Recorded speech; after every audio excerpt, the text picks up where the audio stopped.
Hello guys, welcome back to my channel. তো আবার আজকে নতুন ভিডিওর সঙ্গে চলে এসেছি। অনেকদিন পর একটা লং ভিডিওর সঙ্গে আসছি, কারণ আজকে আমরা ট্রাই করতে চলেছি এক্সপেন্সিভ হেয়ার কাট। সামনে পুজো আসছে।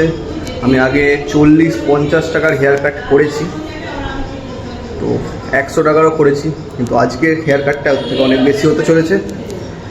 দেখতে যাই ওখানে এত প্রাইস নেয় তো কি কি করে, সেটাই আজকে দেখতে যাব। ফাইনালি আমার চুলও খুব বড় হয়ে গেছে, আর সামনে পুজো আসছে, তো ট্রাই করতে চলেছি। অবশ্যই সাবস্ক্রাইবটা করে দিন। 8000 হয়ে গেছে, খুব তাড়াতাড়ি 10,000 হয়ে যাবে।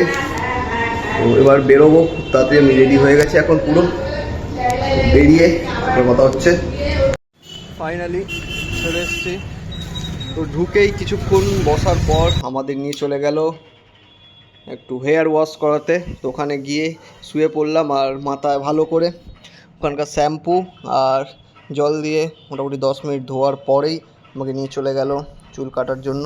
তো আমি সিটে বসে পড়েছি, আর গলায় আমার পরিয়ে দিয়েছে। তো তারপরেই শুরু হলো আমার চুলের স্টাইল, মানে চুলের হেয়ার কাট। ফার্স্টে আমাকে জিজ্ঞেস করে নিল যে কেমন কী কাট কাটবেন। তো আমার নর্মালি যেটা কাটি, সাইডে একদম ছোট, তার উপরে একটু বড়, আর মাঝখানটা মিডিয়াম শুধু সেভ করে দেবে। করেই শুরু করে দিল চুল কাটা। তো মোটামুটি ভালোই কাটছিল, খারাপ মোটামুটি কাটছিল না। তো নর্মালি চুল কাটা অনুযায়ী এখানে প্রাইস ছিল মোটামুটি হাই রেঞ্জের। প্রাইস কত কি নিয়েছে সেটা আমি বলবো যখন বিল দেবো, মানে পেমেন্ট করব তখন বলবো। কিন্তু এখানে সব ভালো ভালো প্রোডাক্টগুলো রাখা ছিল। কোনো প্রোডাক্ট আমি লাগাইনি, নর্মালি চুলটা কাটলাম, দাড়িও কাটিনি, নর্মালি চুলটা কেটে বেরিয়ে যাব। তো ওটাই বসে বসে ভাবছিলাম যে বিল কত হতে চলেছে, কারণ আমার নো আইডিয়া। ফার্স্ট টাইম এসেছিলাম আমি এই সেলুনে, তো এই সেলুনে কত কি প্রাইস নেয় আমার কোনো আইডিয়া নেই। শুধু নর্মালি চুল কেটে যাচ্ছি আর ভিডিও করে যাচ্ছি। দেখি দাদাটা মোটামুটি ভালোই কাটছে, আর এর সাথেই আমার সাইডে করা হয়ে গেছে। এবার জিজ্ঞেস করছিলো যে মাঝখানে খুব বড় রাখবো না ছোট রাখবো। তো আমি নর্মালি বললাম যে বেশি ছোট করো না, কারণ সামনে পুজো আছে, বেশি ছোট করো না, হালকা বড়ই রাখো।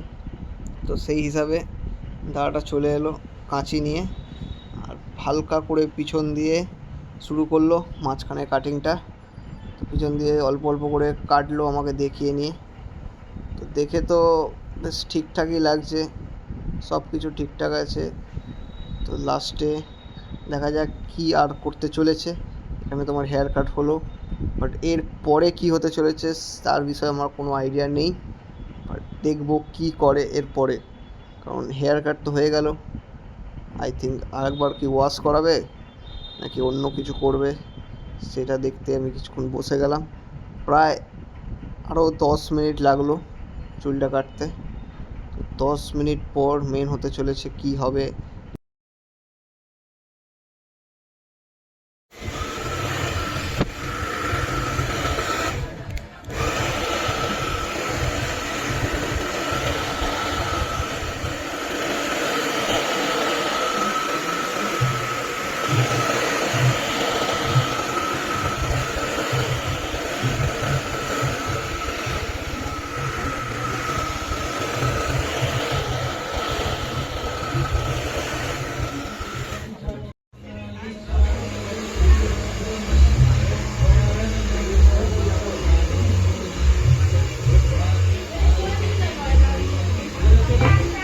ভালো গেল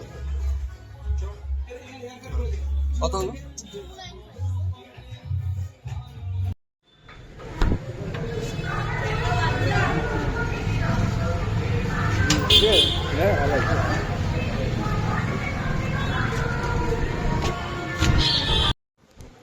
ফাইনালি গাইস চলে এসেছি। বলো কেমন লাগছে চুলটা, বলো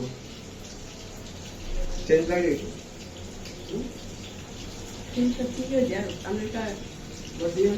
অনেকটাই তো মেন, এমনি ঠিক আছে, টাকাটাও ঠিক আছে, বেশি নেয়নি, ওই 300। 300 ঠিক নেই, 60 টাকা। ফাইনালি গাইস চলে এসছি এখানে, আর এটার আমার বিল হয়েছে 300 টাকা। স্ক্রিনশট দিয়ে দিলাম, অনলাইন পেমেন্ট করেছিলাম। তো আপনারাই বলুন 300 টাকা হিসাবে চুল কাটাটা কি ঠিক আছে নাকি বেশি নিয়ে নিয়েছে। এর পরের বার দেখবো লোয়েস্ট কোথায় পাওয়া যায়, মানে সবথেকে কম দামে চুল কাটবো, দেখা যাক কোথায় হয়। আর এই ভিডিওটা এতটাই। আর আমি কয়েকটা স্ক্রিনশট ফটো দিয়ে দিচ্ছি, এটা আমি আগে কেটেছিলাম।